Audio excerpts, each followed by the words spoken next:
بسم اللہ الرحمن الرحیم۔ زید بن ثابت کی دوسری حدیث جس میں یہ ہے کہ کچھ صحابہ رسول پاک صلی اللہ علیہ وآلہ وسلم کی پیچھے مسجد میں نماز جماعت اقتداء کرنے کے بعد جب رسول پاک صلی اللہ علیہ وآلہ وسلم نے ان کی تراویح کی جماعت کو توڑ دیا اور ان کو ذلیل کر کے مسجد سے نکال دیا، اس کے بعد ایک دوسری رات کو رسول پاک صلی اللہ علیہ وآلہ وسلم کے گھر کے باہر جمع ہو گئے، شور مچایا، کھنکریں ماری۔ رسول پاک صلی اللہ علیہ وآلہ وسلم غصے سے باہر تشریف لائے، ان سے خطاب فرمایا۔ روایت آپ کو بخاری مسلم سے پیش کر چکے ہیں۔ اس حدیث سے وہ ادلہ جس سے بطلان تراویح ثابت ہوتا ہے میں آپ کی خدمت میں پیش کرنا شروع کر دیتا ہوں، اور کئی ایک اس میں سے دلیل آپ کی خدمت میں پیش کیا جائے گا۔ دلیل نمبر 1، آپ نے دیکھا اس روایت میں بھی یہی موجود ہے کہ صحابہ تو جمع ہو گئے نماز تراویح کے لیے، لیکن رسول پاک صلی اللہ علیہ وآلہ وسلم ان کے پاس تشریف نہیں لائے۔ انہوں نے باہر انتظار کیا، رسول پاک صلی اللہ علیہ وآلہ وسلم ان کی طرف آئے ہی نہیں۔ میرے معزز ناظرین، دلیل نمبر 1، اگر تراویح شرعی ہوتی تو رسول پاک صلی اللہ علیہ وآلہ وسلم سب سے پہلے شخص ہوتے جو تراویح پڑھنے کے لیے حاضر ہوتے۔ رسول پاک صلی اللہ علیہ وآلہ وسلم پہلے فرد ہوتے، پہلے شخص ہوتے کہ وہ تراویح پڑھنے کے لیے حاضر ہوتے، وہ لوگوں کو بلاتے، نہ کہ صحابہ کا ٹولہ، ملعون ٹولہ ان کو بلائیں۔ رسول پاک صلی اللہ علیہ وآلہ وسلم الداعی الی الخیرات ہے، الداعی الی اللہ ہے۔ رسول پاک صلی اللہ علیہ وآلہ وسلم مدعو الی اللہ نہیں ہے۔ مطلب کیا؟ رسول پاک صلی اللہ علیہ وآلہ وسلم دعوت دینے والے ہیں لوگوں کو، خلائق کو، خدا کی طرف، خدا کی دین کی طرف، خداوند متعال کی عبادت کی طرف۔ رسول پاک صلی اللہ علیہ وآلہ وسلم اس طرح نہیں ہے کہ کوئی رسول پاک صلی اللہ علیہ وآلہ وسلم سے آگے ہے عبادت میں اور وہ رسول صلی اللہ علیہ وآلہ وسلم کو دعوت دیتا ہے عبادت کی طرف۔ یہ کفر ہے، یہ رسالت پناہ صلی اللہ علیہ وآلہ وسلم کی رسالت کا انکار ہے۔ یہ کسی کتے کا بونک سے بھی زیادہ نجس خیال ہے کہ رسول پاک صلی اللہ علیہ وآلہ وسلم کو دعوت خیر دی جا سکتی ہے۔ رسول پاک صلی اللہ علیہ وآلہ وسلم خدا کی جانب سے، پروردگار عالم کی جانب سے ہدایت لے کر آئے ہیں۔ جب وہ تشریف لائے ہیں تو عرب کیا کرتے تھے؟ اپنی ماؤں سے، اپنی بہنوں سے تو یہ زنا کرتے تھے، یہ شراب تو یہ پیتے تھے، یہ ایک دوسرے کے قتل تو یہ کرتے تھے، ایک دوسرے کے عورتوں سے بے ناموسی کے یہ ریلیشن شپس ان کے تھے، اکثر بچے ان کے حرام میں تو ان کے پیدا ہوتے تھے۔ تو عرب سے زیادہ، مکے میں سے زیادہ یعنی پسماندہ، اور اس میں پسماندہ بھی کیا، جہالت، وہ بھی جہالت کہ کیسے انسانیت سے دور، اقدار سے دور جامعہ تو ان کا تھا۔ خدا کو جانتے تھے، نہ دین کو جانتے تھے، نہ کسی بات کو جانتے تھے۔ رسول پاک صلی اللہ علیہ وآلہ وسلم ان کو دین کی طرف بلا رہے ہیں۔ یہ اب حالت یہ ہو گیا کہ یہ رسول پاک صلی اللہ علیہ وآلہ وسلم کو نماز سکھا رہے ہیں۔ دیکھیں، اگر یہ نماز شرعی ہوتی، وہ نماز صحیح عبادت وہ ہے جو خدا نے اس کا حکم دیا ہو۔ اگر میں اپنی طرف سے، اپنی ہوا سے، اپنی فکر سے ایک نماز بناؤں تو پھر خداوند متعال نے اپنے حبیب صلی اللہ علیہ وآلہ وسلم کو کیوں بھیجا ہے؟ کیوں اتنے رسول بھیجنے کا فائدہ ہی کیا ہے، ضرورت ہی کیا ہے جب لوگ خود نماز بنا سکتے ہیں، اپنے آپ سے نماز بنائیں؟ یہ تو بدعت ہے، یہ تو دشمنی خدا ہے، دشمنی دین اسلام ہے، انکار رسالت میں آپ صلی اللہ علیہ وآلہ وسلم ہے کہ انسان اپنی جیب سے، اپنی ہوا سے، اپنی فکر سے ایک نماز بنائے، ایک عبادت بنائے کہ بھائی چلو ہم بھی، خدا نے یہ 2 رکعت بولا ہے، ہم بھی ایک نماز بناتے ہیں۔ نماز صرف اسی طریقے سے پڑھنا ہے جس طرح خداوند متعال نے کہا ہے، خدا کا ذکر اسی طرح کرنا ہے جس طرح خداوند متعال نے کہا ہے۔ عزیزو، پہلی دلیل کا خلاصہ، نچوڑ اور زیادہ وضاحت کرنے کی ضرورت نہیں ہے کہ اگر تراویح میں خیر ہوتی تو رسول پاک صلی اللہ علیہ وآلہ وسلم خود سب لوگوں کو جمع کرتے۔ اگر تراویح واقعاً شرعی نماز ہوتی تو یہ نہیں ہوتا کہ رسول پاک صلی اللہ علیہ وآلہ وسلم صحابہ ہی کے عمل کی وجہ سے گھر میں بیٹھیں کہ یہ پھر کہیں اقتداء نہ کریں۔ نافلہ پڑھنا ہی انہوں نے مسجد میں ترک کر دیا ہے، گھر میں پڑھ رہے ہیں کہ یہ بدبخت میرے نافلے کے درمیان آ کے یہ تراویح شروع کرتے ہیں، میرے نافلے کی نماز میں یہ اقتداء کرتے ہیں، وہ گھر میں بیٹھ گئے، اور صحابہ باہر آ گئے، وہ رسول پاک صلی اللہ علیہ وآلہ وسلم کو دعوت دے رہے ہیں۔ اگر واقعاً یہ جماعت تراویح یعنی نافلے کو جماعت سے ادا کرنا خدا کے نزدیک محبوب ہوتا، خدا کا دین ہوتا، رسول پاک صلی اللہ علیہ وآلہ وسلم دعوت دیتے۔ رسول پاک صلی اللہ علیہ وآلہ وسلم داعی الی الخیر ہے، رسول پاک صلی اللہ علیہ وآلہ وسلم داعی الی اللہ ہے، وہ دعوت دیتے ہیں. یہ نہیں ہوتا کہ صحابہ رسول پاک صلی اللہ علیہ وآلہ وسلم وہی صحابہ جو کل تک وہ بتوں کے سامنے سجدہ کرتے تھے, بلکہ شاید اب بھی ان کے گھروں میں بت ہوتے, چپ کے بت ہوا کرتا ہے. وہی صحابہ جن کو نہ نکاح کا پتہ تھا نہ, اللہ اکبر, ان کے انساب میں کتنی نجاستیں اور کتنی خباثتیں ہیں, انہی صحابہ نے رسول پاک صلی اللہ علیہ وآلہ وسلم, وہی صحابہ آ کے جن کی یہ گزشتہ ہے, وہ آ کے رسول پاک صلی اللہ علیہ وآلہ وسلم کو دعوت دے رہے ہیں. تو پتہ چلا ایک ایسی نماز جس سے رسول پاک صلی اللہ علیہ وآلہ وسلم جس پہ شرکت کرنے کے لیے تیار نہیں ہے, دوسرے ان کو دعوت دے رہے ہیں, یہ خدا کی عبادت نہیں ہے, شیطان کی عبادت ہے, یہ نماز ہے ہی نہیں. اس کی شکل نماز کی ہے لیکن یہ حقیقت ہے بدعت, حقیقت ہے یہ کفر.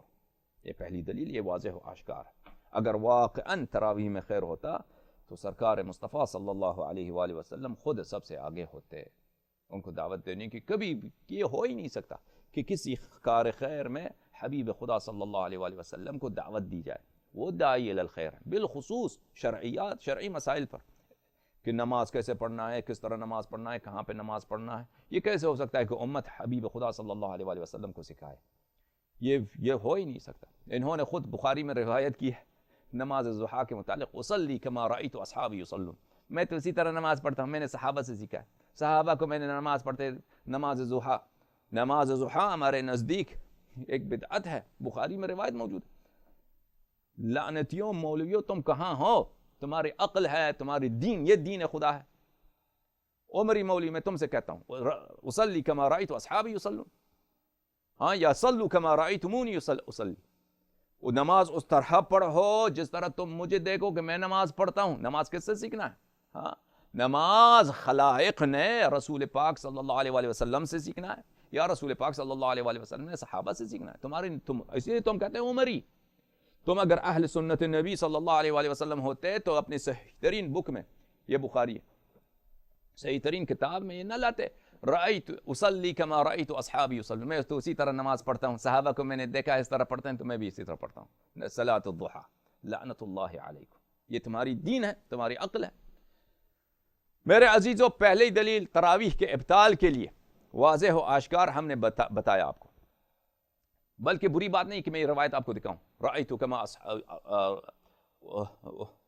اصلی کما رأیت اصحابی یصلون. اس سے پہلے کہ میں آگے بڑھ جاؤں, پھر شاید کبھی موقع نہ ملے, اس حدیث کو میں دکھاؤں کہ انہوں نے اپنے بخاری میں کیا روایت کی. دیکھیں بخاری جلد اول, چاپ ادارہ اسلامیات پاکستان. دیکھیے عزیزو, اپنے سے نہیں بنا رہے, ادارہ اسلامیات اگست 2005 میں کتاب ادارہ اسلامیات میں چھپی ہے, جلد اول, ترجمہ مولانا امجد العلا سبحان محمود ابو الفتح مولوی قاری احمد وغیرہ نے کیا ہے. دیکھیے عزیزو, یہ بخاری ہے صفحہ 335 میں, کتاب مواقیت الصلاح میں, حدیث نمبر 559, عن نافع عن ابن عمر قال اصلی کما رأیت اصحابی یصلون. ابن عمر روایت کرتے ہیں کہ انہوں نے کہا کہ جیسے میں نے اپنے ساتھیوں کو نماز پڑھتے دیکھا ہے اسی طرح میں ادا کرتا ہوں. رسول پاک صلی اللہ علیہ وآلہ وسلم, میں نے اپنے ساتھیوں سے, اب صحابہ ساتھی بن گئے. صحابہ کی کیا اقدار, کہ صحابہ کی کیا مقدار, وہ اپنے گزشتہ کو بھول گئے. جو اپنے ماموں بہنوں سے وہ کرتے تھے, کچھ کام فعل کرتے تھے, ہم اپنے انصاب کو بھول گئے. میں کبھی انصاب نکال دوں ان کا, صحابہ پہ کا, ہاں, کہ معاویہ کا نسب کیا ہے, عمرو بن العاص کا نسب کیا ہے, نابغہ کون تھی, ابن النابغہ کون ہے, یہ سب آپ کو دکھاؤں کبھی کسی دن. ہاں, اب ان کو تم لوگوں نے ساتھی بنا دیا, اور تمہاری یہ جرأت, ہاں, کہ تم نے صحابہ کو ترجمہ کیا ہے ساتھیوں کا. اچھا چلیں, اب ان کو فرینڈ بنا دیا, ساتھی بنا دیا, کالیگ بنا دیا نبی کا صلی اللہ علیہ وآلہ. انہوں نے کہا کہ جیسے میں نے اپنے ساتھیوں کو نماز پڑھتے دیکھا ہے اسی طرح میں ادا کرتا ہوں. یعنی کیا مطلب نا, کہ یعنی کسی شخص کو نماز پڑھنا نہیں آتا ہے, جیسے میں نے ان کو دیکھا میں تو اسی طرح نماز پڑھتا ہوں, میں تو اسی طرح نماز پڑھتا ہوں. عزیزو, اچھا, پہلے دلیل ہم نے بیان کیا ہے آپ کے نزدیک کہ پہلی دلیل کے روح سے اگر تراویح میں خیر ہوتی, رسول پاک صلی اللہ علیہ وآلہ وسلم صحابہ سے نماز نہیں سیکھ سکتے. حرام زادو, ہمیں غصہ نہ دلاؤ. نماز اگر ہے تو خدا کی جانب سے ہے, جبرائیل لے کے آتا ہے فرمان الہی حبیب خدا صلی اللہ علیہ وآلہ وسلم کے طرف حبیب خدا خلائق کو سکھاتے ہیں. اگر وہ شریعت نہیں لے کے آتے صلی اللہ علیہ وآلہ وسلم، اگر آپ صلی اللہ علیہ وآلہ وسلم نماز نہ سکھاتے، وضو نہ سکھاتے، غسل و تیمم نہ سکھاتے، یہ شریعت ہوتا ہی نہیں، کچھ بھی نہیں، کسی کو نہیں پتہ ہوتا. یہ ہو ہی نہیں سکتا کہ لوگ بھلے رسول پاک صلی اللہ علیہ وآلہ وسلم دوسروں سے سیکھیں. دیکھیں اگر تراویح صحیح ہے تو یہ کیسا نبی ہے کہ امت جمع ہو گئی ان کے دروازے کے باہر، دروازے کہ آئیے ہمیں نماز، وہ نبی نہیں آ رہے صلی اللہ علیہ وآلہ وسلم. آپ یہ کہیں گے کہ وہ نہیں آ رہے اس لیے کہ تراویح واجب ہو جاتا، ان کو ڈر تھا، تراویح واجب ہو جاتا، ان کو یہ ڈر تھا. تو ہم کہیں گے جب خدا نے وعدہ دیا ہے شب معراج کہ اب میں دوسرا نماز واجب نہیں کروں گا، تو یہ کیسے ہو سکتا ہے کہ خدا اپنے وعدے کو خلف کر دے، خدا اپنے وعدے کو توڑ دے؟ یہ کیسے ہو سکتا ہے؟ اور کب ہم نے دیکھا ہے کہ ایک فعل مستحب ادا کرنے سے وہ فعل واجب ہو جاتا ہے؟ یہ تم نے کہاں سے نکال دی؟ ایک مستحب فعل اگر انسان بار بار انجام دے، مثلا رسول پاک صلی اللہ علیہ وآلہ وسلم ہمیشہ خوشبو لگاتے تھے، طیب لگاتے تھے. رسول پاک صلی اللہ علیہ وآلہ وسلم عیادت مریض کو جاتے تھے اور صحابہ بھی ان کے ساتھ لے کے چل پڑتے تھے. رسول پاک صلی اللہ علیہ وآلہ وسلم فقراء کو غذا دیتے تھے، کچھ صحابہ بھی غذا دیتے تھے. تو یہ واجب ہو گیا؟ کبھی کوئی عمل جو ذاتاً واجب نہ ہو، اس لیے کہ رسول پاک صلی اللہ علیہ وآلہ وسلم نے 2-3 دفعہ کر دیا، چاہے وہ باعث مشقت لوگوں کے لیے بھی ہوں، واجب ہو گیا. یا باعث مشقت نہ ہو واجب ہو گیا. یہ کہاں، اس کی کہاں پرنسپل ہے؟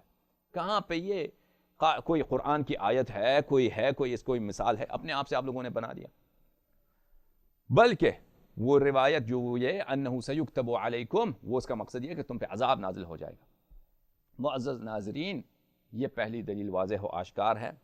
تراویح میں اگر کوئی وہ مشروعیت ہوتی، وہ خدا کے نزدیک وہ محبوب ہوتا، تو اس کی ضرورت نہیں ہوتی کہ لوگ رسول پاک صلی اللہ علیہ وآلہ وسلم کو بلائیں اور وہ باہر آنے سے انکار کر دیں. صحابہ کو شور مچانا پڑتا ہے، پتھراؤ کرنا پڑتا ہے ان کے گھر کا، ہاں پتھراؤ کرنا پڑتا ہے، امت کو پتھراؤ کرنا پڑتا ہے نبی کے صلی اللہ علیہ وآلہ وسلم کے گھر کا کہ آؤ عبادت کرو، اور وہ عبادت کو نہیں آ رہے. ہاں یہ کیسے نبی ہے؟ خدا سبحان اللہ. یہ کوئی مسلمہ کذاب تو ہو سکتا ہے، حضرت رسول خدا رسالت پناہ صلی اللہ علیہ وآلہ وسلم نہیں ہو سکتے. حرامیو، اپنے دین کو صحیح کرو، عقیدے کو صحیح کرو. اچھا، یہ میرے معزز ناظرین پہلی دلیل کا ہم نے بیان کیا. اب دوسری، تیسری، چوتھی، پانچویں، چھٹی، ساتویں، بہت سارے ادلہ آ جائیں گے انشاءاللہ دوسرے تقاریر.